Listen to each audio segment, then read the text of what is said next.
like a locomotive, sipping, drinking Arizona. Mixtape just around the corner, did a lot in California. Can't wait to drop this on you. Yeah, they gon' have fun with that. Smash like Songam, and my songs gon' break through like a running back. Hello and welcome back to the podcast that is always up to speed with Formula One. It is Wednesday, November 9th, 2022. I'm Mark Daly, joined by my good friend, Mr. Mark Hamilton. Hammy, welcome back. How's it going tonight, buddy? My friend, it is going amazing. But I do have to ask you a question before we get started. Have you ever forgotten any of your kids' birthdays? Sorry, say again? Have you ever forgotten any of your children's birthdays? No, actually I haven't. But I wouldn't expect that you would have. Okay, Have you ever forgotten your anniversary with your lovely wife? No, not upon penalty of death. So I'm motivated to remember that one. For sure. So these are leading questions. And the reason I'm asking these questions is because, as I was reminded by some of our lovely listeners on Twitter, you and I just this past week celebrated 2 years as co-hosts of this podcast. Can you believe it's already been 2 years, my friend? Dude, that is incredible. I knew like it had been a while. I didn't actually realize it had been 2 years. That's crazy. It's just like, how does time fly like that? That's just bananas.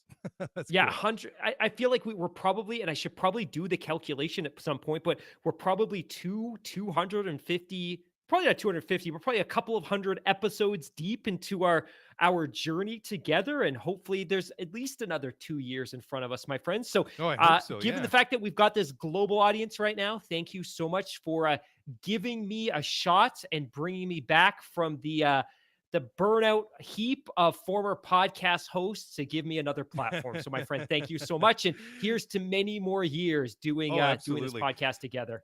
Oh, yeah. I mean, it's been so much fun. This is one of the times I enjoy most every week is where we sit down for an hour to talk Formula One. It's always a good time. But yeah, it must be at least 200 shows that we did together. I think we were just shy of 200, and I think now we're pushing 400. So, so cue up the meme. Wow, that escalated quickly, but not really. But it sure adds up when you stick to something and commit like that. That's amazing. Well, happy anniversary to us. But on a little bit more of a somber note, this is the beginning of November. On Friday is November the 11th. That's a Remembrance Day in Canada. It's a Veterans Day in the United States. Remembrance Sunday this past weekend in the UK. And so there's lots of occasions like that around the world. So just off the top of the show that we would just like to thank all our veterans and acknowledge them, especially those that are still on active duty, those who are deployed. And of course, we want to make a special mention of those who never made it home and the ones that made it home but were changed forever. So just a moment to remember that. So we should get into the show tonight, and I'm hoping we can actually get out of here about half an hour earlier, because last week we totally spaced on things. I mean, if we're not going to remember a milestone thing like 2 years of doing the show together. Oh my gosh. Those ones came in pretty quick. It's like, guys, you realize that the Brazilian Grand Prix is actually not for another week. So like, we're like egg all over our both respective faces, there were but I don't so know. Many clues. So many clues. When I build the outline for the show, there's a bunch of different Twitter feeds that I go to that have kind of updated kind of race notes. Like Pirelli Motorsports has a great Twitter feed, and they throw up all these tweets about the expected tire compounds, and all of these sites weren't updating. And it's just like, it's really weird that nobody's pushing any content about the upcoming Brazilian Grand Prix. And it was obviously because we were both off by like a week, and neither of us were able to keep each other honest. I didn't clue in on that either. I was just, because I check all the same things too, because I like to see what tire compounds Pirelli's bringing, and then just kind of run down some of the track stats and former winners and race results and things like that. And I didn't clue in either. I was like, that's weird. Pirelli usually has these things announced, a couple of days before the race, but maybe it's something they're just not going to do anymore. Maybe it's not a thing, and oh well. So once every 200 shows or so, we kind of get things wrong. It's all good though. Anyways, we're back to racing this weekend. So let's just do a couple of updates briefly before we get into the news updates. So let's just go down the driver standings as we usually do at the beginning of every week. Max Verstappen, the world champion for 2022, currently on 416 points. 14 wins already this season. He could make it a couple more by the time we get to Yas Marina in a couple of weeks. Sergio Perez, his Red Bull teammate, 280. Charles Leclerc at Ferrari, 275. George Russell, 231. And Lewis Hamilton with 216. The two places in the driver standing we're looking at, of course, is between Sergio and Charles, only 5 points separating the two of them with 2 races to go. And then between Carlos and Lewis, that's only for 5th and 6th in the championship, but there's only 4 points between them. And then over to the team's side in the constructors standings, Red Bull, they're constructors champions this year for the first time in a decade. They have 696, and of course they're going to extend that before the end of the year, you would think. Ferrari 487, Mercedes 447, Alpine 153, and McLaren 5th in the constructors with 146. So Mark, hit us with those fantasy updates. 2 races left, and we've got some prizes we're going to give out to the winners and some of the top placed people in the Avio Scuderia Formula One Fantasy League this year. So let's hear it. I know we did this last week, but it bears repeating, my friend. So we're not building on the disaster that was allegedly last week's podcast. I do not have the fantasy standings up. So if you are interested in the fantasy standings, or you're interested in a Brazilian Grand Prix race review, you're going to have to pop back a week and check out the most recent podcast, because I do not have the fantasy standings up in front of me. So moving on. And I feel bad that I put you on the spot like that. You did have it ready, but I'm not going to say, well, just pull it up, because we know how horrendously slow that. Hold on, I'm doing it. Okay, well, in the meantime, we can just give our shout out to Magnus and the crew at the Race Weekend. That's a perfect holiday gift. You can head on over to the raceweekend.com. That is Race Weekend, RACEWKND.com. Enter in Scuderia Pod and get 10% off your subscription. And you don't need to hear us drone on and on again about how good it is. It really is that good. Zach Brown's birthday, CEO of McLaren. He's celebrating a birthday this week. Lewis receiving honorary Brazilian. Fitting. I just don't know why. It just seemed like that seemed very like it seems to fit well with Lewis for some reason. So that's pretty cool. Red Bull have launched a Discord channel. I don't really Discord, like I don't really have enough bandwidth to really do a lot of things. So, come hell or high water, I guess I'm riding the Twitter boats until the end of time. Or until Elon drives it into the ground, whichever comes first. By the way, we have to decide, are we going to get our account verified? For $8 a month US, so $28 or $29 Canadian, will we be getting our account verified? I'm putting you on the spot. What do you think? Well, I don't know. That kind of cuts into my latte habit. It's Starbucks. That's going to be 2 lattes less a month. But I don't know. Maybe we can do something with that. Because we need that blue check mark for our egos, right? That's all it's about, man. That's all it's for. If I have to pay $8 out of my pocket to get that ego boost, I'll happily do it.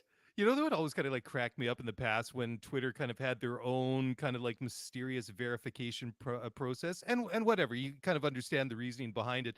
But the ones I always kind of loved were the people that really needed to flex on that whole verified thing for their ego. And they kind of get like that wallpaper like in the background that made it look like there was a check mark beside their name, but it wasn't really a check mark. Yeah. It was like totally like a fake out. I was just like, I felt so sorry for those people, because I'm just like, really? Is that the most important thing that you need, is to have like a phony Twitter verified account? But hey, you do you, whatever. I want to add something about the verification piece, because I'm highly suspicious of the verification process as it's been administered in the last couple of years. I Okay. either know personally people in my community that have no business, and when I talk about community, I mean in the lower mainland where we live, that have Mhm. no business being verified, that have found a way to get verified. And furthermore, I know people who have connects at Twitter that are able to accelerate the rate that somebody can get verified. So I don't think it's necessarily been a particular um, integrity driven process in the past, but it is going to make it an awful lot harder to identify whether somebody is who you think they are, because at least sometimes, while I would see thousands of people that have no business being verified, if I saw somebody that I know and they were verified, at least I could rely on that being kind of a verified account. So it's going to be interesting. And all of that to say, I think Twitter has been, and I use it a lot, to be totally Yeah. honest, principally because I like to use it to engage with our community, but Sure. also sometimes as a source of news. And I like to see what's trending and things like that. But it's far from a perfect social media. No Yep. issue with somebody going in and being disruptive, because it wasn't exactly perfect. So we'll see where it goes. And for all of those, or for all of you that have joined Twitter principally because you wanted the opportunity to engage with us, if it does go sideways, I apologize. I apologize in advance, but we certainly appreciate the opportunity to engage with all of you. Oh yeah, totally. I mean, at least moving forward, we know that anyone that has a check mark starting from November 2022, we can say that they're verified to have $7 a month. So there you go. Okay. So Formula One is also set to announce it's swapping from Emirates to Qatar Airways as their global partner and sponsor. They wanted up to $15 million a year for that, and that's up from 25 mil a year. So that's a big one. That's kind of interesting. And also 25 years since this last happened. So 1997, there was a double DNF and a constructors championship. And who was that team back in 97? That was Williams. Yeah. DNF'd in the opening round. And then this year, a double DNF in the opening round and a constructors championship goes to Red Bull. So that's kind of And an who interesting little who stat. was the drivers champion in 1997, my friend? Would it have been JV? Jacques? JV, the Yeah. Canadian. So who would have been going back to 97? Who would have been Jacques' teammate at Williams? I'm trying to Starts with a was it D. was it wasn't Heinz Harald Frentzen, was it? No, starts No. with a I'm drawing a complete blank on that. I'm just kind of doing the whole kind of like drag through my memory banks here to see if I can pull something out of the hat, and Oh I wait, can't no, think of it. you're right. Yeah, It you're was right. Heinz Harald Frentzen. Okay.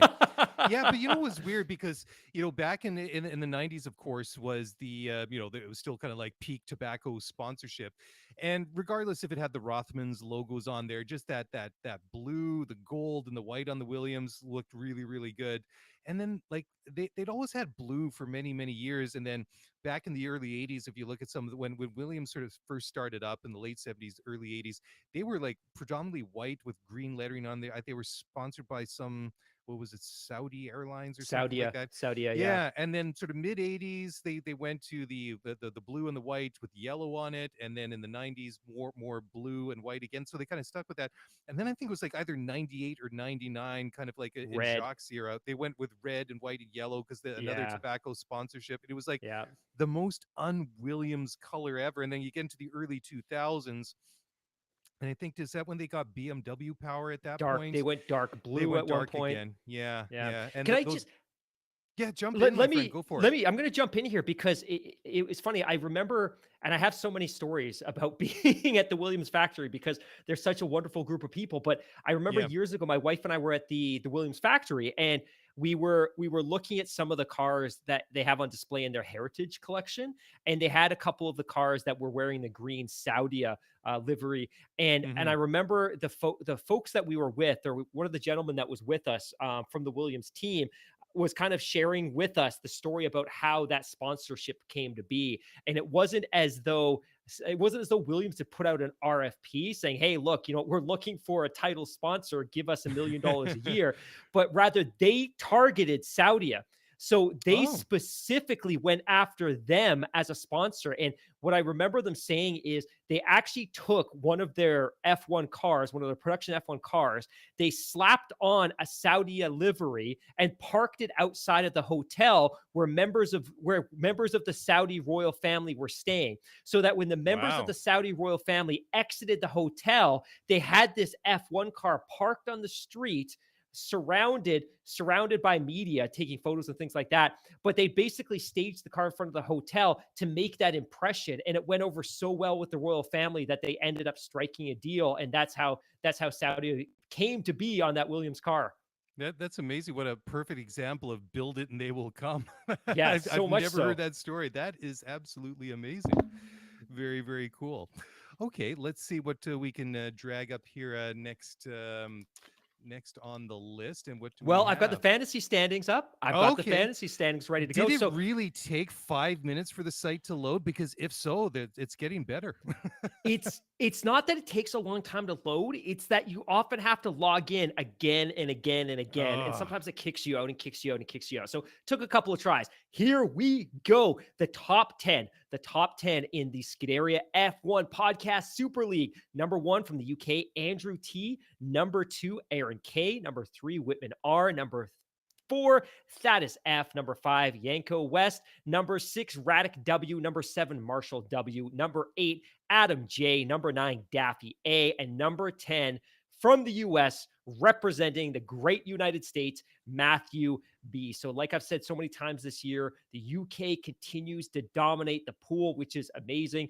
Hopefully, next year we can mix it up a little bit, but we still have 2 races left, and the top 10 finishers are still divided by, or separated, I should say, by less than 200 points. So, there's wow. everything up for grabs at this point. And if I look right now, so if I let me bring up the number 1, 2. So number 1, Andrew T is currently sitting on 4,121 points, and Aaron K is sitting on 4,096 points. So there's only a couple of dozen points separating them. So this Nice. championship, unlike the actual championships, this championship is still wide open. Wide open. Very, very cool.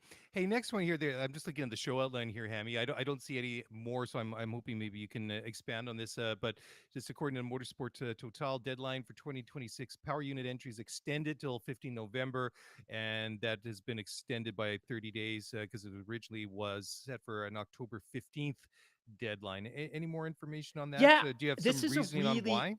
Yeah, this is a really interesting story, and it actually ties in. And I didn't realize this until I was kind of doing some of my pre-work before we sat down to record this podcast.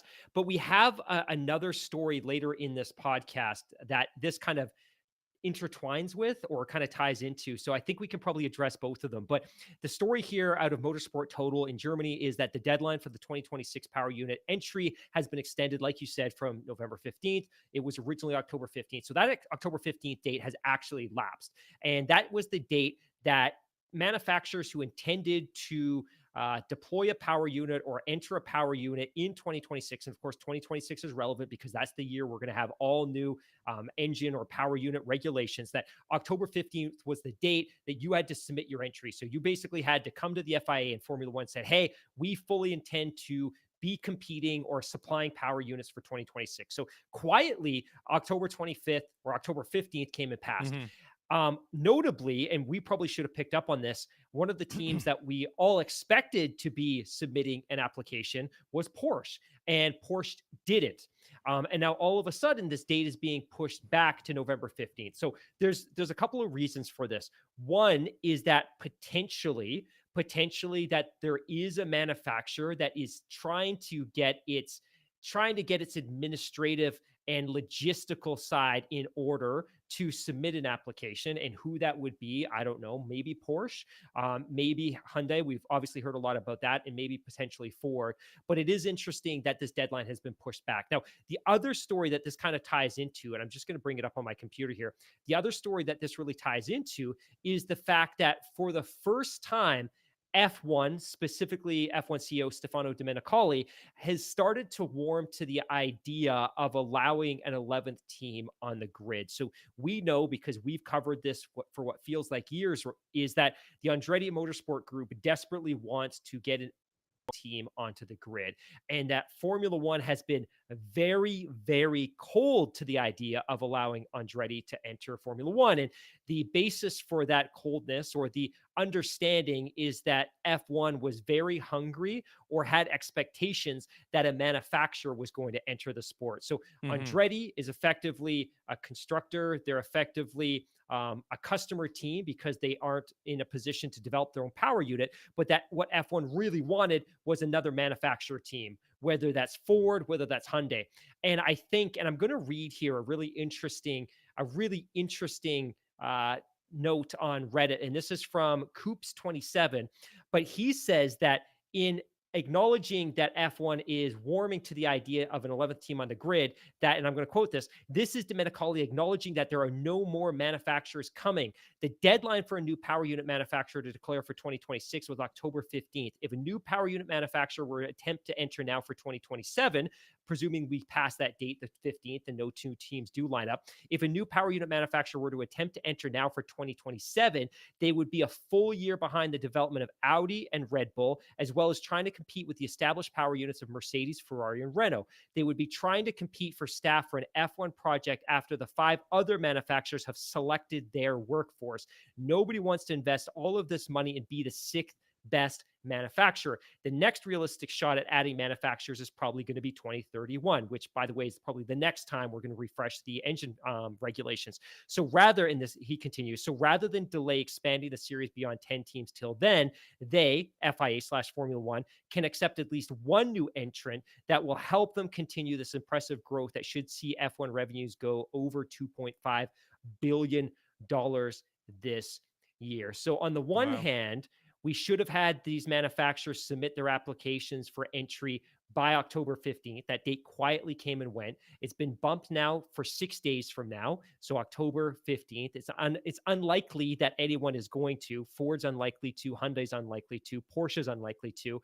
And now at the same time, Stefano Domenicali is kind of saying like, hey, we kind of would be open to an 11th team on the grid, given the fact that it's unlikely now that a new manufacturer would join between this date and 2031. So it's kind of interesting how it all kind of ties together. Yeah, it is really, and I kind of go back and think of some of the names that have been tossed around there wanting to get on the grid. Andretti is the one that you mentioned, and Porsche. Those seem like the two that have made the most noise. Like Hyundai, it's funny. I know that they've had success in other areas of motorsport, but it seemed a bit of a unusual one to me that they might jump into Formula One. Who knows? Maybe they might, but it just seems, I don't know. It just doesn't seem as likely. But Porsche, I find quite strange. You would have thought that a manufacturer of their stature would have been able to figure something out by now. Because I mean, it seemed for the longest time that when it came to, themselves and Red Bull, it just seemed not a question of if, but when, and then sort of it dragged on and on and on. It was supposed to happen at the beginning of July at the Austrian Grand Prix, and that never happened, and then it just didn't happen at all. But yeah, interesting. I mean, 15th is coming up in just several days from now. We'll see if anybody takes the plunge. Anyways, talking about taking the plunge, time here to take a quick break. We'll come back. And on the flip side, we are going to talk about a statement or an opinion piece written by the FIA president, Mohammed Ben Sulayem. And we'll talk about that in just a moment. So don't go away. We will be right back.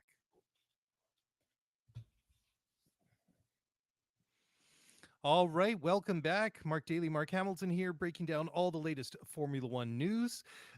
We were just discussing before the break a couple of things. The last story we talked about before the break was just the potential of another manufacturer entering the sports with the 2026 power unit deadline extended now until the 15th of November. We'll see if anyone takes the plunge. So the next one is an opinion piece that I'm reading here on motorsport.com, and is written by FIA President Mohammed Ben Sulayem. And it says, "We must stand united against online abuse." And then he goes on to say, online abuse has become a blight on our sport. The level of sustained toxicity has reached a crisis point. It is time for all of us to unite and to act. All right, Hammy, this is something that, you and I, we talk about. This is something that, any kind of abuse, any type of harassment or bullying just totally is unacceptable. And I'm kind of surprised that Ben Sulayem would stand up and make this proclamation and say that. But I'm glad that he is somebody with his stature and his position should stand up and call people out. What do you think? Completely agree. And one of the comments that he makes in this opinion piece, as you mentioned for motorsport.com, and I quote, is it is totally unacceptable that our volunteers, Hmm. officials, and employees are subjected to this extreme abuse. It has no place in our sport. It has devastating effect on our mental health and Oh that yeah. of our loved one. And he continues, I will always stand up for my staff and volunteers. And let me be clear, without these people, there would be no racing.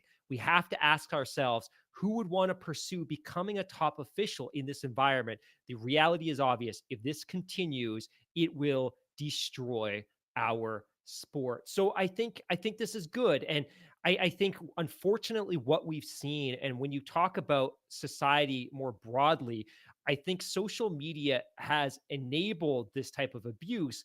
But unfortunately, what we've begun to see is people who are very influential. And I'm not talking about a troll who stereotypically lives in their parents' basement and spits and spews vitriol on Yep. Twitter in the early hours of the morning while guzzling Jolt Cola. But I'm talking about sometimes very influential celebrities and Mm. politicians have begun to use social media to make really devastating and inappropriate Yeah. claims and accusations against their ops. And unfortunately this trickles down to society more broadly. And unfortunately this type of thing is now all too commonplace. So obviously I've been quite critical of Mohammed bin Sulayem as president of the FIA for a number of different reasons, but I think it's really, really good that he takes a moment to draw this line in the sand. And as I was reading this, I was thinking about Peter and Marshall and some of our listeners who are Hmm. those exact volunteers that he talks about, that Yep. volunteer in the grassroots of motorsports and makes it possible. And I'll be honest, like if you don't have volunteers, there is no autocross. You need somebody out there spotting in the corners and picking up cones when Mark Hamilton in 2002 veers his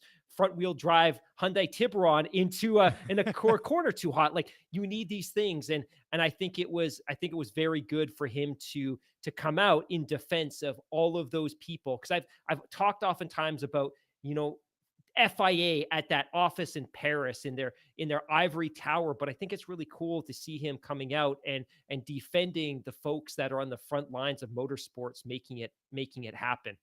Yeah, yeah, absolutely. And there's no place for that in motorsport or just in society in general. And I like what Ben Sulayem has outlined. He said that they've initiated several processes, including entering into dialogue with different social media platforms to basically get them to step up and do their bit when it comes to moderating and eradicating this type of behavior. He talked about working with governments and fellow sports governing bodies to help bringing everyone together, make commitments for joint action on this sort of thing. He said that they're commissioning research in the FIA University into, this is a new term for me, digital hate. And that he goes on to say also toxic commentary specific to sport, and it'll provide a platform for knowledge sharing, education, and prevention. And they've also, and Formula One that is, or the FIA has partnered with Arwin.ai to use their AI software to detect and eradicate abusive content on their own channels. Now, apparently, Mercedes has already implemented this AI from Arwin.ai, and it reduced this sort of behavior by up to 70%. So very, very interesting. I just, the thing like that, like the keyboard warrior that you outlined, it's just I don't know what people think that they can, just because they're detached physically from a situation, that they can just punch into their phone or into their laptop or whatever it is, things that they would never say in public. But it's also kind of disturbing. It's just like, hey, what, they won't say it to you face to face, but obviously those horrible things are there in their mind, and they're just using, they're making use of the opportunity in a different manner. But it's just not cool. It just has no place anywhere. Okay, so moving along. So this is kind of cool one. 40,000 people turned out recently for the launch party for the new F1 race in Las Vegas next year. Um, obviously we didn't get an invite, but who knows? Maybe the next time that there's a launch at a marquee destination Formula One team, maybe we might still not get invited. We, by the way, It had was many listeners that were in attendance for this ah, party, don't and tell me that, man. I'm not going to dox any of them because I don't know that it's appropriate that I just start throwing out names. I do that all the time, but I won't now. But to all those listeners that attended this event and made me incredibly jealous, thank you for sharing photos via social media. That made me even Yeah, more jealous. that's pretty But it cool. looks like it was a total blast, and I think what this speaks to is how big, or just how big and how much investment Formula One, FOM, Liberty is going to make in this event, that this is going to become a permanent flagpole event on the calendar. And I think Hmm. you've probably seen on social media the numbers being thrown about that Formula One, Liberty, they're investing $500 million reportedly to build a permanent paddock facility and a Formula One themed entertainment complex that will operate 12 months of the year. That this is going to be something not insignificant. That if we thought Miami was big and Miami was special, a late Yep. night Saturday night or early Sunday morning, depending on where you are, a Saturday night Formula One Grand Prix on the Strip is going to be something to behold.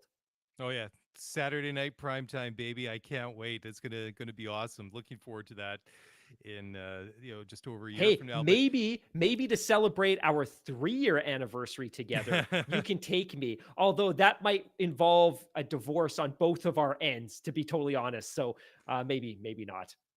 well, it would indicate commitment to one thing and a lack of commitment on our own personal fronts. So Totally. but just it's pretty cool. At the launch there, they had Lewis Hamilton, George Russell, and Sergio Perez on hand. They did car demonstrations in modern and historic Formula One cars. They closed down parts of Las Vegas Boulevard with to do it. So it's pretty cool. Lewis had to say, quote, "I'm so excited to be here in Vegas, just driving down the strip, watching movies like so many of you have seen in Vegas and the lights. This race is for sure going to be the best race of all time. We have races like Singapore and Monaco, for example, is pretty hectic.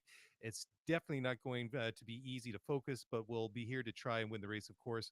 Hopefully we get to enjoy a bit of what the city has to offer," end quote. So very cool. 1 year to go, guys, and we will be in Vegas. And just go, you can go to the Formula1.com website, and they have a gallery up, and it looks like it was an absolute blast to what they were doing there, doing the donuts and everything. So it looks like a really really good time.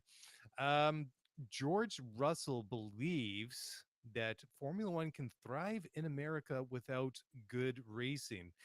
So that's a bit of an interesting one. George had to say, quote, "I think how the sport is growing on a whole across the whole globe is incredible, but especially in America, it's more than just a race now. It's this mega event for the fans at home, for the fans at the races, and to have the addition of Las Vegas is going to be pretty spectacular."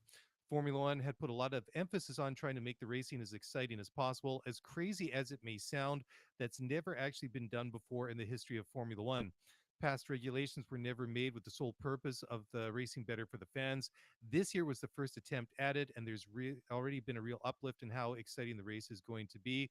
And I think it's only going to get better and better, end quote. So there you go. And he says that as long as the racing is good, people are going to enjoy it. But, Yeah, shout out, or by the way, to sorry, to, Elizabeth Blackstock. yes. Elizabeth Blackstock wrote that article that we're quoting here for Jalopnik. So I just want to make sure we shout out to our good friend. Yeah, and I think maybe I should just maybe correct myself, because I think he said F1 can thrive in America without With good good racing. with good With good racing. racing, With good racing. definitely. Yeah, but it's interesting though. Like, he did bring up that point that the regs in the past certainly weren't there So to true. weren't there to promote good racing. And I think by he's saying that this is the first attempt at it, I don't think that's a criticism. I think what he's saying is they're trying it, they want to get there, and kind of reading between the lines, my own kind of my own interpretation of that is, according to George Russell, that there's still some way to go before they nail those regs down to get the cars where they need to be to facilitate closer racing and maybe more overtaking, more exciting stuff. I mean, we've seen it at time to time this year, not at every race, not every weekend, but that it's been tantalizing, certainly at times. Okay, so this is an interesting one, because this is one that's kind of been floating around now for a couple of weeks, and this it's not really a link to the story about the digital hate and the online harassment and stuff like that, but this is just this ongoing saga and the Red Bull Sky Sports spat, if you want to call it that, disagreement. And this came after what was it, after the was it US Grand Prix? I guess it was the US Grand Prix at Coda a couple of weeks ago, when Sky Sports Ted Kravitz said basically Lewis got robbed of the title in 2021. Max Verstappen basically said he was tired of the continued disrespect, and they ended up just boycotting Sky. And then I think they said that after the Mexican Grand Prix a week and a half ago, that that boycott would be lifted by the time that they get to Brazil. But apparently, Sky Sports F1 director Billy McGuinty will take a trip to the Red Bull factory of Milton Keynes this week as part of what he's calling a reconciliation program or reconciliation process, pardon me, to draw a line after the fallout, or draw a line under the fallout is I think what McGuinty said. So this is kind of interesting. I mean, we did talk about it last week, just the fact that it got to this point, but it's I don't know about this one. It's funny because you know we've talked about it before, how that with a lot of the established F1 media doesn't go out on a limb very often, and is not very critical, especially about Formula One, the organization themselves.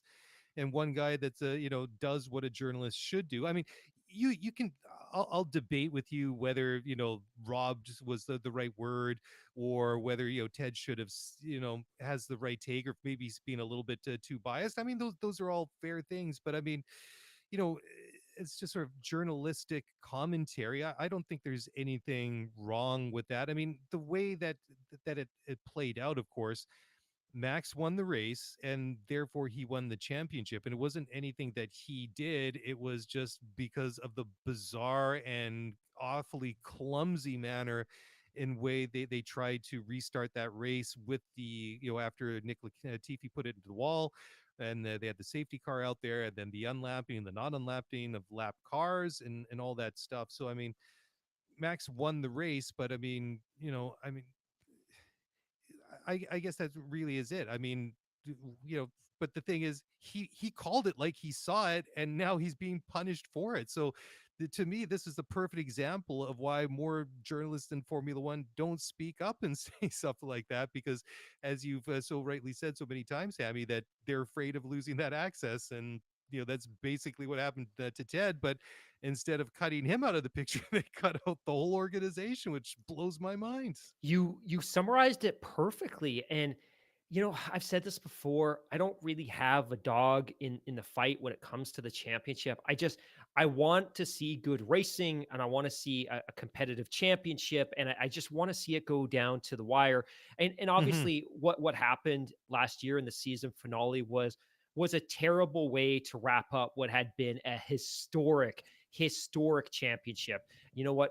Max deserved better. Lewis deserved better. The fans Hmm. deserved better. And unfortunately, that waves of negativity that just continued to crash on the shore of Formula One right into this season.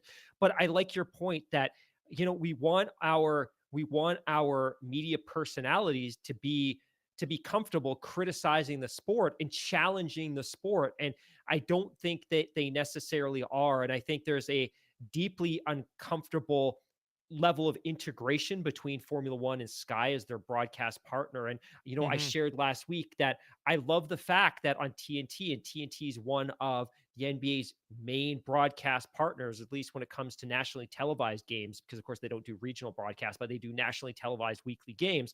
I just love the fact that all of the panelists, Shaq and Charles Barkley, sat there and they were comfortable openly criticizing the league and a team and a player for some atrocious off the court conduct. And there was no backlash. The team wasn't forfeiting or not kind of performing their media duties or obligations like at halftime and post race. And I feel like there's a tremendous amount of sensitivity here from the Red Bull organization. And let's be honest, Ted's Notebook is a throwaway segment that sees very, very, very little viewership to begin with. And I just feel like if we're all being professionals here and Red Bull has a concern, why not have have those conversations constructively offline or outside of the purview of the general public? Like, this is just a bad look for the sport, and it does make Red Bull look very sensitive. And I think the other thing that I'm often confused by is they believe that there is what Christian Horner and Helmut Marko and Max Verstappen have openly commented about before is this perceived bias against them, that Sky Sports is a British broadcast organization, which is true, although I guess it's effectively owned by Rupert Murdoch, but that there's this bias against them. But are they not based out of Milton Keynes? Is not their factory in the UK? Are all their suppliers not, with the exception of Honda, are all their suppliers not UK based? Is their entire roster of employees, with the exception of a few main executives, not British? Like, to me, they are a British team, and maybe they don't have a successful British driver, but I just, that kind of throwaway comment about there being this integrated British bias with Sky Sports isn't necessarily something that I necessarily buy. I just think they were being very, very sensitive in this case, and all of this could have been handled outside of the purview of the public. But at the same time, you make an awesome point, which is, if I am a credentialed member of the F1 media and I watch this going down and I see Red Bull forfeiting or effectively blockading Sky Sports for a race, like, oh my God, if I've got a juicy story or something that I can report on, here's just another reason why I'm not going to do it, because my access is going to be blocked. So when we talk about freedom of speech, when it comes to reporting on F1, like, this is a really troubling development. Yeah, and it's interesting too, because you made a great point, because when it comes to what happened last year, yes, Marina, you said Max deserved better, Lewis deserved better, the fans deserve better. It's so true, because I mean, say Max never wins another championship, or he wins another 5 or 6 or whatever, everybody will always talk about that first championship, and for many, many, many people, there will be an asterisk beside it that he was world champion in 2021. And I can't help but wonder how much that motivated Max this year to win. I mean, of course, he's had the best car and the best engine this year, that's given him an obvious advantage over everyone else. But I mean, it's not that he's just being good, but I mean, he's buried everyone. I mean, he's underlined each and every victory, and this championship in 2022. I mean, it's been, the point has been made many, many times, and I just can't help but feel that just maybe even unconsciously, that he just wants there to be, like, just emphasize that this is his championship. But yeah, I don't like that. It reeks of suppression of free speech, and yeah, of course, it's different than reporters reporting on, say, something happening in the real world, that human rights abuses or political corruption or anything. It doesn't even really matter. But I don't like that opaqueness. I don't like. I prefer transparency. I just like being able, to see reporters being able to report on the things that they're seeing. And yeah, like you say, for something that doesn't really garner a lot of attention to begin with, it's so strange that they should react to that. It's like, almost, if you would think, it's like they have a bit of a guilty conscience, but who knows? That's Our just a bit of our longtime listeners are going to groan because I'm bringing this up again. But again, 28th of February, 2020, the FIA reaches a quote unquote settlement with Ferrari following a 2019 engine investigation.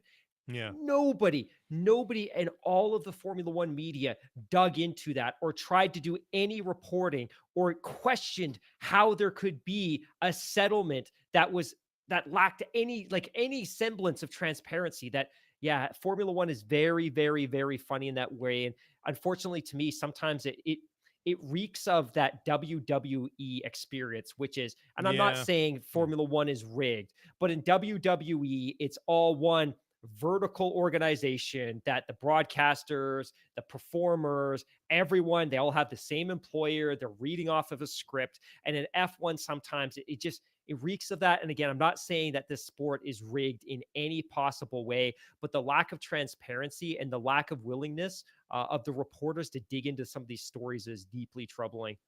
Yeah, and just, you brought up WWE, and now that I'm fighting the urge to do either my Hulk Hogan or my Macho Man Randy Savage impersonation, which oddly kind of actually sound identical, leads me to believe that this is a good time to take a deep breath and take a break. And then, we'll let Let's our do it. sponsors do their thing, and then we'll come back and we'll talk about what everybody wants to talk about. That's cost cap. Yay. Anyways, we're going to take a quick break, guys. We'll be back in just a moment.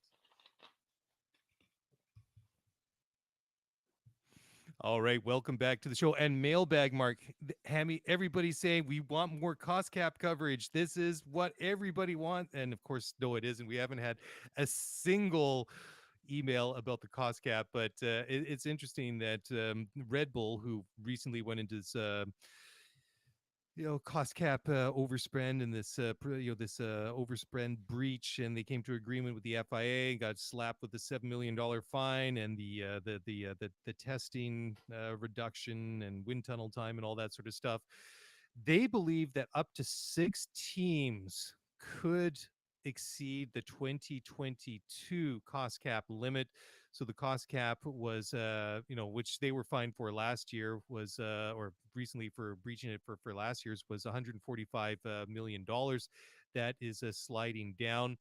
Anyways, Helmut Marko said that he believes that several F1 teams are already pretty close or risking breaching the financial cost cap, citing inflation and energy costs as the main reasons. So he told Auto Motor und Sport, I think the current situation is that 6 teams are above it. Inflation, that is something that was not calculable to that extent, especially with energy costs. So interesting that, he would, have those numbers. And I'm just wondering where he's kind of getting that from, because, it kind of goes back, maybe think, before the FIA announced that Red Bull and Aston Martin had, breached the cost cap from 2021. It was already out there, and it was out there for like a week. I mean, it took them, their sweet time to really come up, and they delayed the announcement a couple of times. But where's Marco getting his intel from? That kind of interests me. Is like, I want some answers here, because how does he know this before the year's even over? Yeah, I had to do some digging on this one because that was my that was my question as well. That you would think that the finances of all the individual teams would be closely guarded secrets, but according to Christian Horner, and I quote, there is that chance that several teams, many of which have stated it during Formula One commission meetings, will break the cap this year. So it sounds like in the environment, in the atmosphere of spiraling, skyrocketing inflation, that many teams have probably shared that they are in a lot of trouble as it relates to the cap, simply because while we saw a bump in the cap this year, I think of 3.5% to account for inflationary pressures and energy costs, particularly in Western Europe, I think a lot of teams are probably still perilously close or anticipating that they are going to exceed the cap. And as a result, I'm sure a lot of them were watching the outcome of the Red Bull saga over the past couple of weeks very closely, anticipating that they could be in the exact same scenario. So I think that any cap overspends this year will probably not be egregious in the sense that these were teams trying to manipulate the financial regulations, but rather they simply couldn't get a grasp. Because I think given the fluctuation in currencies, especially, oh, that's the other thing too. And this has just occurred to me as we were talking, man. 7 of the teams are based in the UK, where the currency is crashing, which Mm-hmm. makes expenses and part supply and supply chains all that more unpredictable. And then you compound that with these global inflationary pressures, and then you compound that further with the energy costs in Europe. I think for a lot of the teams, and I would assume that 6 of these teams are probably based in the UK, that it's very, very difficult that all of a sudden this cost cap is becoming a moving target, that you want to spend as close to it as you can so you can be as competitive as possible. But at the same time, if you spend close and all of a sudden that inflation hits you, or some of these costs become unpredictably high or unexpectedly high, all of a sudden you breach the cap. So very, very, very interesting. And all of that to say, and like I said with Red Bull, that if any of these teams overspend, absolutely nail them to the wall. But unfortunately, as we've discussed before, the financial regulations are written in such a way that sanctions can be themselves a moving target and fairly unpredictable, and that they could be very different for any of these teams, even if their overspend is identical to that of Red Bull, which just to me means that the financial regulations need to be rewritten to be a little bit more clear. But yeah, I think that's enough cost cap for 1 week, for 1 month, for 1 year. That makes perfect sense. The way that the information has come to light, me being me, I was kind of hoping that maybe he might divulge there's like a secret WhatsApp group between some of like the F1 You're not bigwigs. in It's that like WhatsApp group? Come it's on. kind of like Helmut Marko's like at Zach Brown, Zach, you good, bro? And then it's like, yeah, bro, we're not good. And then Marco's like, LOL, LOL, emoji, yeah. emoji, emoji, and then an inappropriate GIF or a meme or something. Yeah, is it proper for like 40-something-year-old dudes to be talking like 15-year-olds? I don't know. So maybe we should, Lol, yeah, bro. maybe we should move on. Dude, so Danny, it's so funny. oh, sorry, go ahead. Today, my son, who's like 4, came up to me. He's like, "Yo, bro, you want to play basketball, bro?" I'm like, where did you even learn to call me bro? Like, it's hilarious coming from a 4-year-old, but where did you learn that expression? I don't know. Maybe you should just record yourself over the course of a day. Maybe he's mirroring dear Oh, old dad there. yeah, I think so. Yeah. Although he hasn't dropped any F bombs, so maybe Oh not. no. Yeah. Oh no, he has and he Oh, he has. does. Uh oh. Yeah, he Uh has and oh. he Uh does. oh. Moving along before this gets even more awkward, we revealed too much of the Hamilton dirty laundry here. Danny Ricciardo apparently in talks with Mercedes and Red Bull over reserve driver roles for 2023. So Danny's already confirmed 100% he's not going to be on the grid next season. He lost his drive at McLaren to fellow Australian Oscar Piastri. And so now Toto Wolff has confirmed that Mercedes is interested, and that they've actually held talks with Danny Ricciardo. And Wolf told Sky Sports at the Mexico City Grand Prix the other week, quote, I think Daniel's speaking to a few teams about a potential role. For us, we very much like him. He's a great character, but we are not yet in a position who is going to be our third driver, end quote. So interesting, Mark. Danny's name has been thrown out there quite a bit of times as to what he might do in 2023.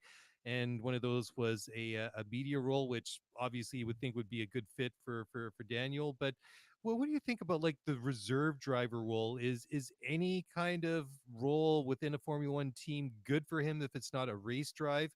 And does that still leave the door open for Cardo to get back into a car for 2024? Is this kind of just prolonging the inevitable? What do you think? What's your two Well, cents? I guess we have to define what defining the inevitable is. And if the inevitable is that he's exited from driving a Formula One car for the rest of his career, then maybe this is just kind of dragging that outcome out. But I think if he Hmm. has a goal or an objective to secure a Formula One seat again, I don't think he can afford to take a year off to work in the media. I just think Formula One is such an as a driver is such an incredibly fast-paced sport, and I think it changes so quickly. And I think that every day you're out of the car while your competitors are in the car is a significant personal and professional disadvantage. And I think if he wants to stay in the sport and he has the opportunity to spend a year in a car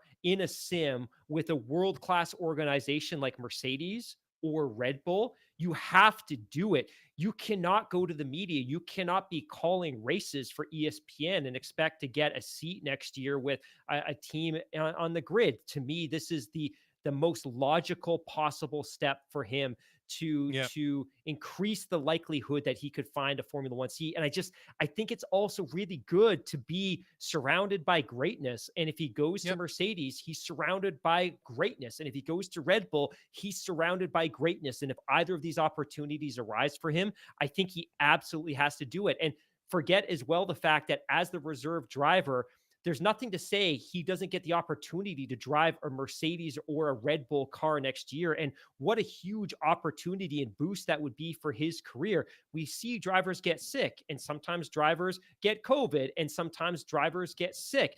that these things happen. Hmm. Or look at Alex Albon. He missed a race this year, and Nick got that huge opportunity, which he transformed into a concrete contract with Alpha Tauri. That I don't know, man. Like, if there's an opportunity to be a reserve driver for either of these teams, I would take that over going to Indy for a full time ride. Yeah, I mean the one thing, I'm going to counter that a little bit. Sure, he stays up to date with the technology. He gets into the car, even it's probably mostly going to be in a sim role, and maybe he gets to put some real miles on the track at some point for various different reasons that you just outlined. But say that doesn't happen. Say he spends the entire season in the simulator or in the garage waiting for the opportunity when his services are called upon because Lewis Hamilton or George Russell is not good to go on a Sunday.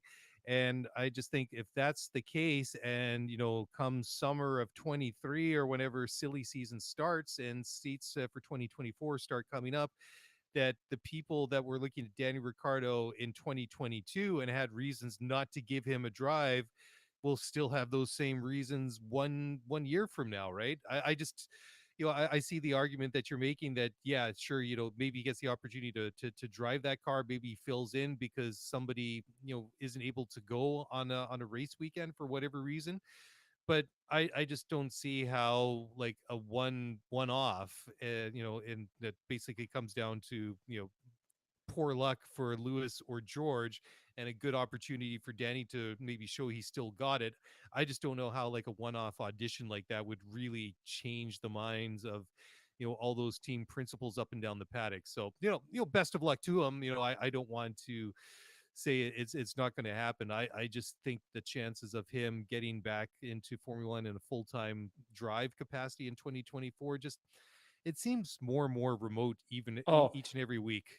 so that I agree with. So I know I'm talking about strategically, that if he's getting great advice from his team and his manager Yep. and his agent, the right thing to do to prolong your career or to create or nurture an opportunity to come back, it's to be a reserve driver for one of these Yep. teams. 100%. I Yep. don't think there's going to be a seat for him in 2024. If there's a Yep. seat for him in 2024, there would have been a seat for him in 2023, and that doesn't Yep. exist. Yeah, and if we're having this conversation about a team, say like Williams or Haas, somebody at the with a smaller bottom of the grid kind of teams, I'd be like, Danny, why are you going to a team like that?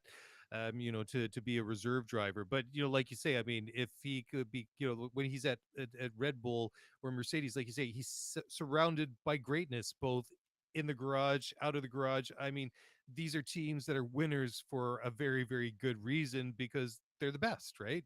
They're the best teams out there. I know we can throw Ferrari into that conversation as well, but he's, as far as we know, not talking to them.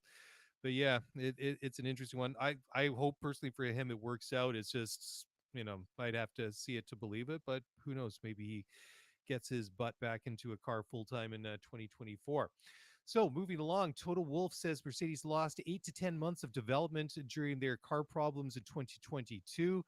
And that was basically all down to the porpoising problems that they had with the car, with the W13, which, just didn't porpoise. It just wildly bounced all over the place. And I think one of the lasting images I'm going to have in my mind after we put a bow on the 2022 season and put it up on the shelf for eternity is just those images of Lewis, at Azerbaijan having to get helped out of the car and just, looking at Lewis, who's an extremely fit and athletic person, staggering around like an elderly person with mobility problems. It was just that was just shocking. And I mean, I know we had the conversation with Tim Haraney that there was a lot of things that they could have done themselves to eliminate the porpoising, but they didn't want to because it was going to affect the performance of the car otherwise. But it's just it's crazy to me that a team like Mercedes just wasn't able to figure this one out. But then I guess maybe that is the cost cap in action, that you just couldn't throw buckets and buckets of money and people and resources at a problem and have it go away in 2 weeks or less or whatever it might be. I'm getting the nod in silence so that whenever I see that, now I got the thumbs up. I'm good I'm warming to up. So move I'm on. prepping. I'm quietly You're prepping in the background for MotoGP Corner. So if I'm quiet right now, it's because I'm absorbing your wonderful commentary and analysis. There we But I'm go. getting ready for MotoGP Corner, baby. Okay. So, did you want to talk a little bit more about because now we've got to the show part in the show outline that we talked about earlier about perhaps that 11th grid entry, or do you feel like we already Yeah, I discussed that think enough I think we did earlier a in the show? pretty good Okay. job of covering that. And if you're joining us a little bit late, we just talked about the fact that hey, Formula One, Stefano Domenicali, they've warmed to the idea of allowing an 11th team on the grid, and the Yep. reason, presumably, reportedly, that they weren't warming to an entry like Andretti's is because, ideally, in the spirit of increasing the valuation of all the teams, they believe that the sport was better served by waiting for a manufacturer like a Hyundai or a Ford or Yep. a Porsche to Yep. join the grid. And again, it looks like it's not going to happen, and it probably won't now happen until the next revision of the power units in 2031, unless the 2026 regs get extended. But it looks like they're warming to the idea of an Andretti or a team like that entering the sport now, Yep. which is not a terrible thing either. I think both you and I would agree that 10 teams and 20 cars on the grid isn't enough. Yeah, certainly, I wouldn't want to see obviously any less. It'd be kind of interesting, just in a general point, discussion, like what would that sweet spot be? I mean, I think 20 cars works. It could be more, but when does it get too much? Because I mean, in the past, and this is probably the more distant past, there were a lot of teams and a lot of cars, and a lot of those teams and cars were not very good to the point that they had like pre-qualifying that Yeah. the crappier cars, the crappier teams essentially had to race just for the opportunity to qualify, and then you had the whole 107% rule, which I don't think has been used in No. no time recently, but those were all instituted for a reason. And that was I don't ever remember off the top of my head what the biggest number of teams and cars was, but it probably would have been pushing 30 at one point in the past. Maybe I'm wrong, but it seemed like there there was a lot, because I do remember going back and looking at some of these like season sort of summaries from years gone by, and looking back in like the 80s and 90s is like, who is that driver, and what is that car, and what is that team? Did they even qualify for a single race? Did they even successfully pre-qualify? So anyways, we'll see where that sweet spot is. Let's take one more quick break. Everyone will come back. I've got a couple of stories here for MotoGP Corner, and then I guess we'll do a part two of our Brazilian Grand Prix, which we did last week. So at least we should have rehearsed it enough by now. So quick break. Back in a moment. Don't go away.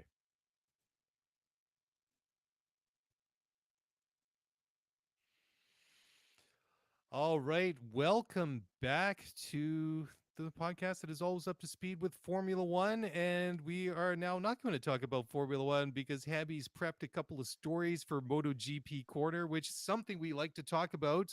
We don't talk about necessarily enough. So, Hammy, take it away. First of all, I assume you'll put in the MotoGP jingle in post production, but a couple of stories this week. Actually, One of them, about that, I think you got to resend me the file so I can put it into the audio carts and post oh, production for daily. next time. Oh, So daily. that's Oh, that's my daily. bad. That's I my will bad. I will find the file and fire it over to you. But two stories this week. One Go. of them is a little bit sad. So Suzuki, who was a full-time team manufacturer in MotoGP until 2011, they left for a couple of years and they came back full-time in 2015. I have a soft spot for this team, partly because I like their road bikes. I've never owned a Suzuki GSXR or GSX, but I really do like the bikes. I was also in Silverstone. I was at Silverstone for the British Grand Prix in 2016 when Maverick Nice. Vinales won a race, their first race win after their return to MotoGP. So that was very cool to be able to see that and be in person for that.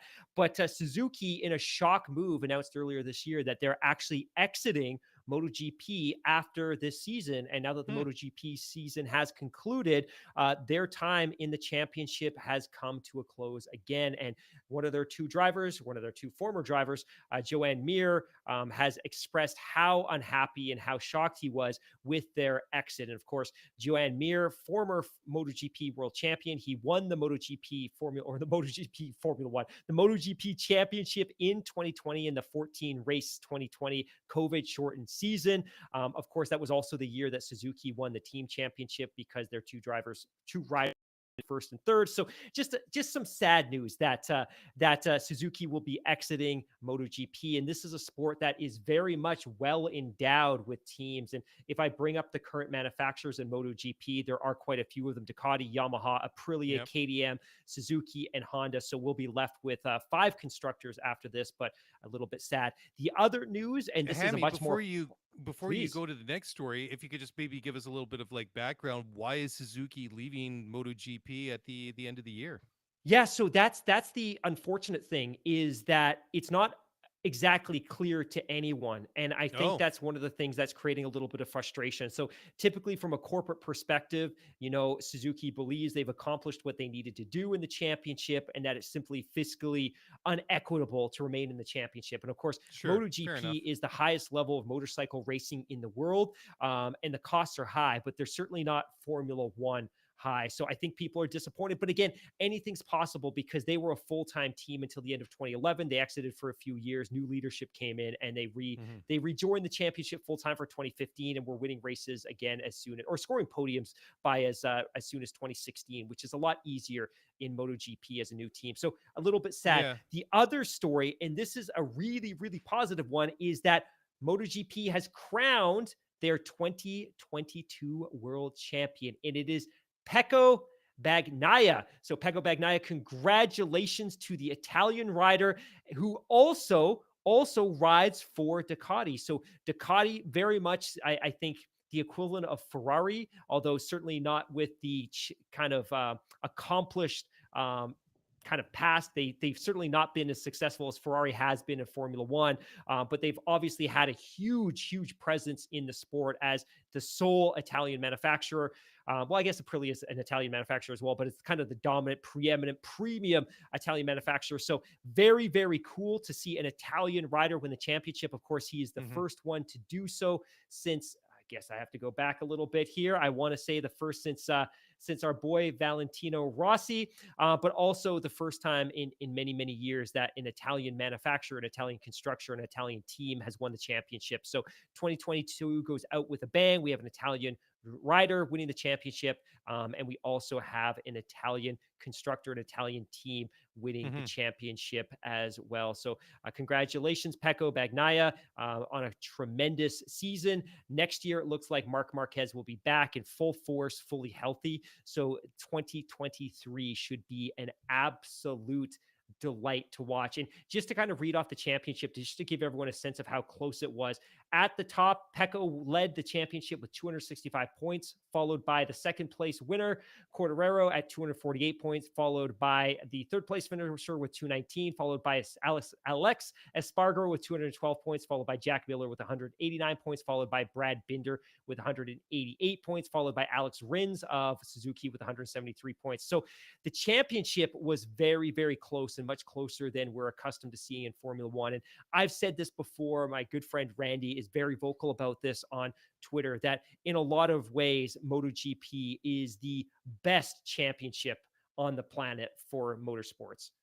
Yeah, very cool, and yeah, I would think so. I mean, I think that Randy's got making a legit point there. But yeah, there's one thing that you were saying a little bit earlier that just kind of popped up into my mind. I was just kind of wondering. So, you're saying that spending in MotoGP is nowhere on par with Formula One. So, are we talking for one of the top outfits? Are we talking, say, like a budget of tens of millions of dollars compared to hundreds of billions in Formula One? Is that the sort of difference? Do you think I'm Yeah, on the right sort of track there? Yeah, 100%. So typically, I think the costs are generally like if you want to put a team on the grid, it's in the Hmm. tens of millions as opposed to the hundreds of millions of dollars. And obviously, the crews are much, much, much smaller.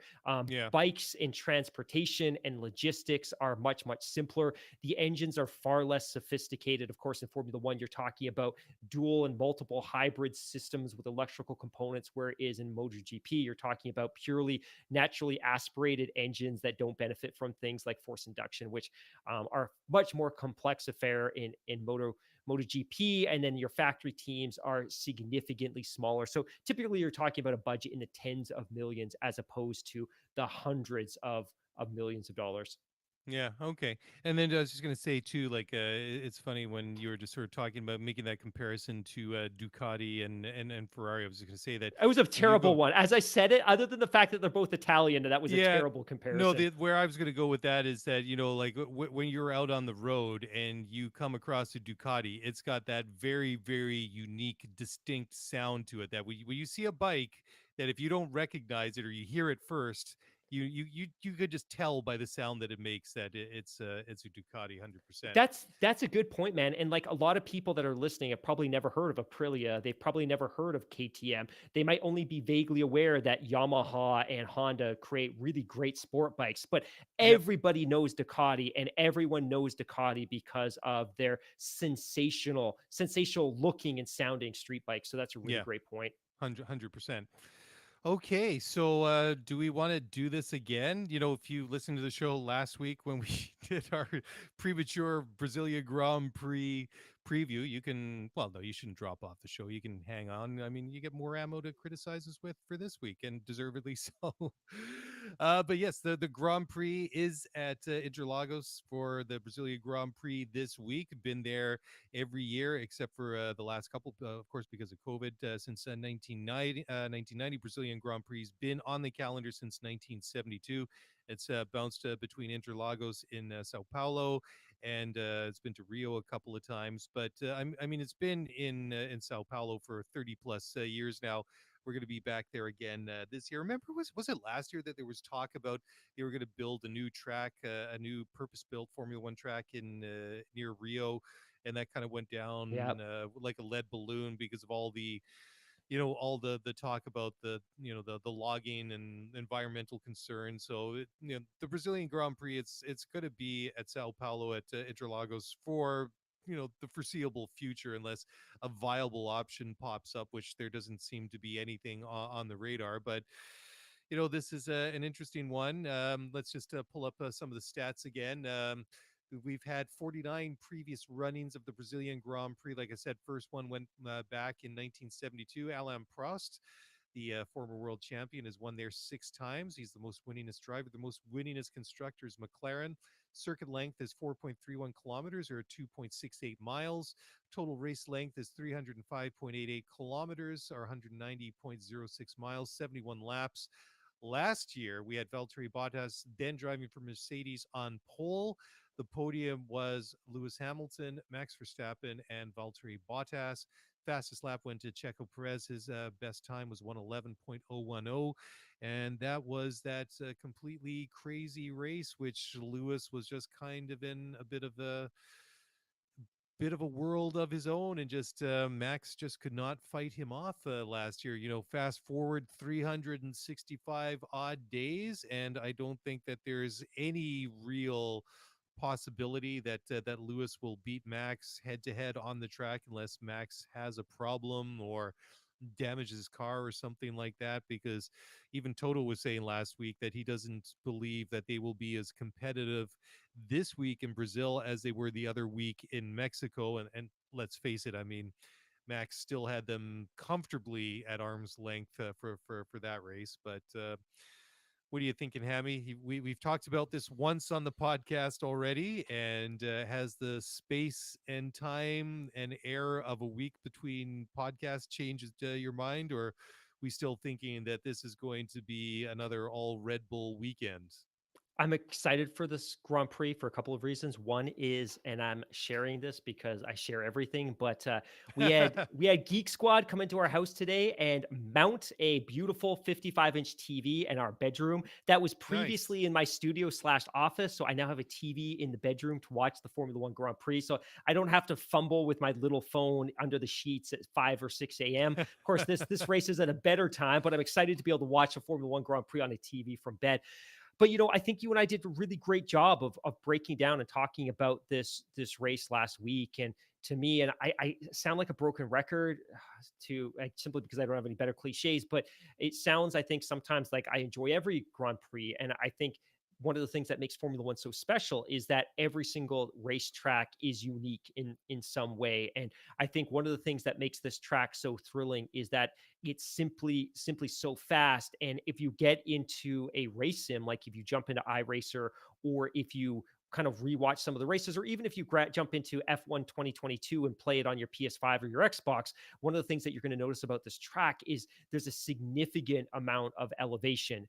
And I think that makes this track particularly thrilling because you're not only contending with some high speed sectors and some high speed corners, but you're also contending with elevation that can be deeply unsettling as a spectator sometimes, but also pretty unsettling for the drivers because you're often approaching corners when you're going downhill or when you're approaching a crest. And sometimes you have to be prepared to start turning in or braking for a corner that you can't yet see. And that takes some real significant skill. The other thing about this track, and I think you and I have talked about this in the past as well, is that the weather can be awfully predictable. That this is a high speed, challenging circuit in the Hmm. dry. This can be an extremely challenging circuit in the wet, partly because the track tends to retain moisture. And Yep. like Japan, I don't think it has the greatest infrastructure in terms of sucking and pulling water away from the track. So a lot of you often have a lot of hydroplaning in sections of the track, and drivers obviously tend to know where that is, and they'll approach those sections of the track differently. But this track can be exciting in the dry, it can be exciting in the wet, and it can be very unpredictable in the wet. And I'll always remember, of course, Max's performance at this track in 2016 in torrential pouring conditions. And I shared last week this interesting anecdote that Nico Rosberg had shared on his YouTube channel, which was, they're sitting safety car in 2016 and the track is absolutely soaking wet, and he's like, I'm sticking to the racing line at a slow speed because I'm so afraid that I'm going to break and lose it behind the safety car. And I'm looking in my mirrors and I can see Max just going all over the track, left to right, left to right, left to right. And it was because he was brave enough that he recognized that behind the safety car at slower speeds, he had the opportunity to explore the limits of the track so that he could find the best racing line, the fastest racing line for when the race recommenced. So for all of those reasons, I'm excited about this track. They're going to bring the medium range of the tires, the C2 hard, C3 medium, C4 soft, which is a good balance because we don't necessarily know what the conditions are going to be like. But I think there's a lot of reasons to be excited about this circuit. It's an Yeah. all timer and it's a classic circuit for sure. Yeah, which we did discover last week that they broke ground way back in 1940. So when we say this is an old school track, it certainly fits that definition and then some. But Hammy, while you were talking, I did actually pull up the weather forecast for the weekend. So Saturday we are looking at about 24 degrees Celsius, about 75 Fahrenheit, 70% chance of rain on Saturday. Sunday, we're looking at about 26 degrees Celsius, 78 Fahrenheit.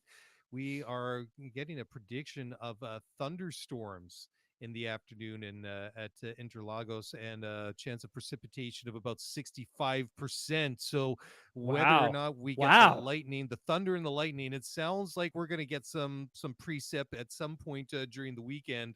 So who knows? Maybe we might get that repeat of 2016, and certainly that was a clinic that Max put on in that race. I mean, he was passing people all over the place and making some drivers look foolish. So it'll be interesting. I mean, we've certainly had quite a few wet races this year, and certainly that would add a bit of an element, a bit of a twist to a race where we kind of need something to pique our interest when everything else has been decided, right? And that thing could be the weather. And I think both you Yep. and I agree that in dry conditions, we have every reason to think that Max will romp and absolutely steal this race. I shouldn't say steal this race because he might, he and Red Bull might block our podcast. But what I would say is that in the event that there are dry conditions, he will absolutely romp and just kind of destroy the competition.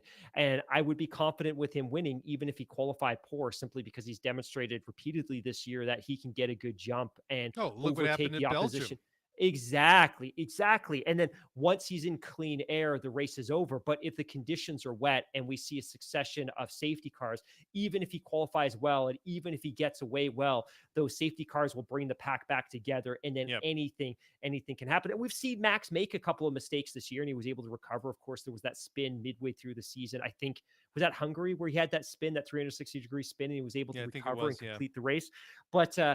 But I think anything's possible in wet conditions. But I think if it's dry, you have to give the nod to Red Bull because that car, that team, everything is clicking, and Max is just on fire, and he can Oh yeah. continue Yeah. to add race wins. And I like that point that you made earlier that I think in some ways he really wants to, and Red Bull really wants to put a punctuation mark, an exclamation mark on this championship because of some of the perceived disrespect that they received as a result of the outcome of last year's championship. Hmm.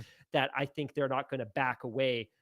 They're not going to back away this year. And if there's an opportunity for Max to take another race win or two, they're going to do Yep. everything possible to make that happen.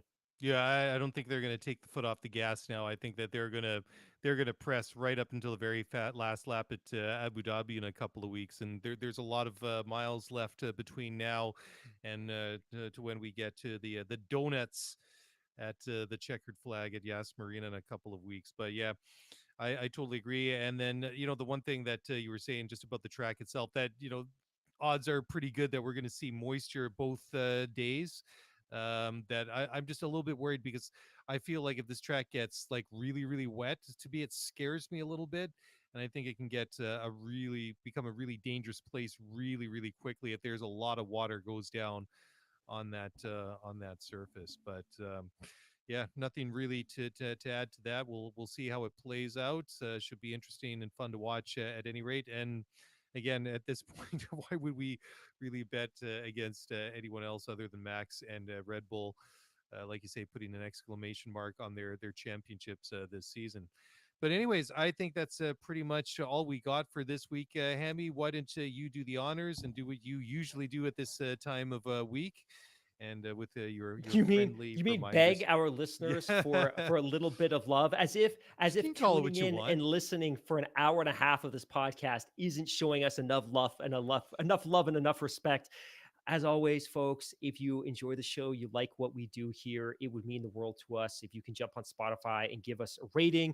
And of course, if you listen with an Apple device, your iPhone, your iPad, your Mac, if you want to jump on Apple Podcasts and give us a rating and a review, or maybe one of the two, obviously that would mean the world to us. I think for both of us personally, it just reinforces that what we're doing is important to some people and people are enjoying Yeah, what we're doing. yeah, And then selfishly, from a kind of a business development perspective, ratings and reviews go a long way to help promote this podcast.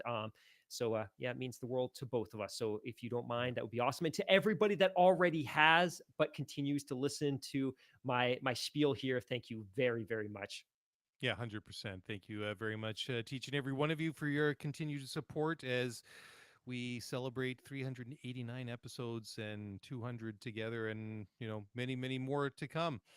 And on that note, thank you again to one and all for listening this week. If you want to get in touch, best way to do so is on Twitter at ScooteryF1Pod. If you have something to say that is in excess of 140 characters, send us an email at scooterf1pod@gmail.com. And that's a wrap. We actually do have a race this weekend, so that means we actually will be back on Sunday night to wrap it up with our good friend Tim Haraney from the TSN Racing Pod. And until then, enjoy the race, enjoy the weekend, and we'll talk to you again soon.